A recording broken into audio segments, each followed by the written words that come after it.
this is Pip Nixon here with my spoiler-free review of The Great Wall starring Matt Damon. You probably heard bad things about The Great Wall. It became a bit of a punchline when it came out, disappointed the box office, critics tore it apart, it got accused of a lot of sort of slightly racist white saviour stereotyping. It's the first massive American-Chinese co-production and was seen as a bit of a failed experiment, maybe just trying to appeal to both Western and Eastern audiences and failing on both. Having watched it, maybe there is actually more of interest to it than the critics first said. It is directed by Zhang, who is an incredible director. It really took me back to watching his films Hero and House of the Flying Daggers at the cinema, two of the most extraordinary, beautiful films you'll ever see. Incredible cinematography. All his films have this use of enormous blocks of colour, bright reds, bright oranges, and bright greens, and The Great Wall does the same. It has enormous colour-coded armies, so long, vast lines of soldiers dressed in reds and greens with beautifully ornate armour. All that stuff is quite engaging to watch, but it has to be said that as a film it isn't really in the same league as his Chinese language stuff. Watching a film which is a co-production between America and China is quite interesting after years of watching films like The Dark Knight or Transformers or Looper or Pirates of the Caribbean or X-Men Days of Future Past, where there's an innocuous bit where they somehow show up in China just to appeal to Chinese audiences, or films like World of Warcraft or Terminator Genesis that flop in America or in the West but do really well over in China, therefore are seen as being financially successful even though no one really liked them over here.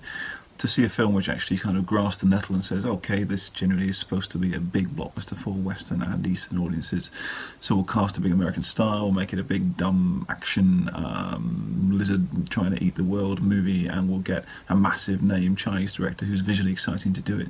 You can see the appeal, and in some ways that's an interesting experiment and should result in something really interesting, although it kind of falls flat.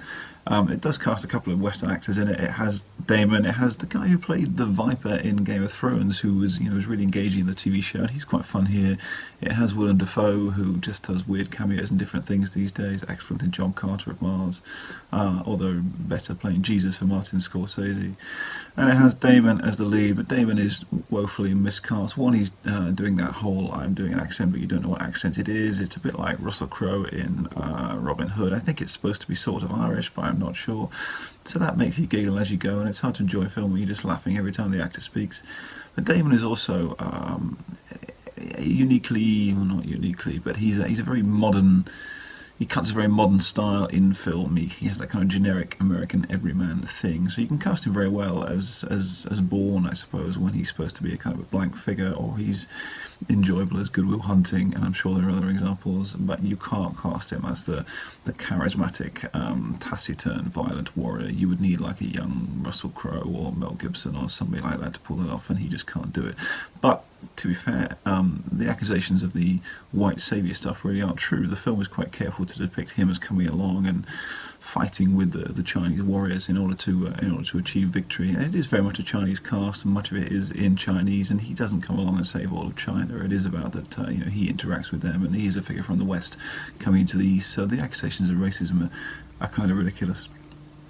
So it does have a lot of spectacle to it. It does have massive shots of CGI lizard things falling over each other, and the imagery of enormous green dragon things crawling all over a CGI version of the Forbidden City in Beijing is quite engaging, and there are massive spectacles of great Chinese balloons rising over the landscape, and floating across Chinese deserts that are engaging to watch.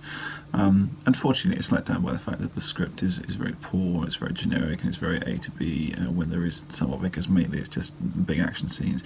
The action scenes are not particularly exciting or particularly engaging. The whole thing has a kind of generic, this is pretty stupid, rolling along as it goes kind of vibe. That means come the end you're just you're slightly fed up and slightly confused as to why you've been watching a Matt Damon Chinese lizard movie.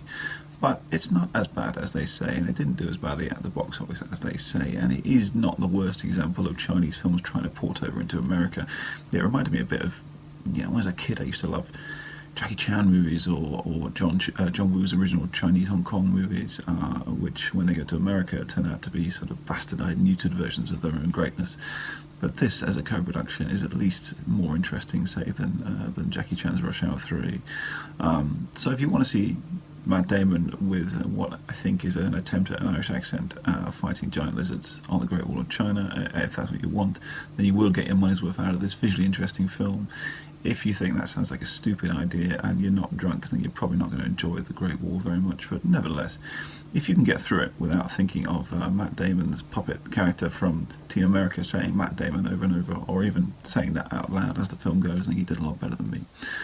But not as bad as they say, and considering, it was an hour and a half on a Saturday night with a few beers, it's not that unentertaining.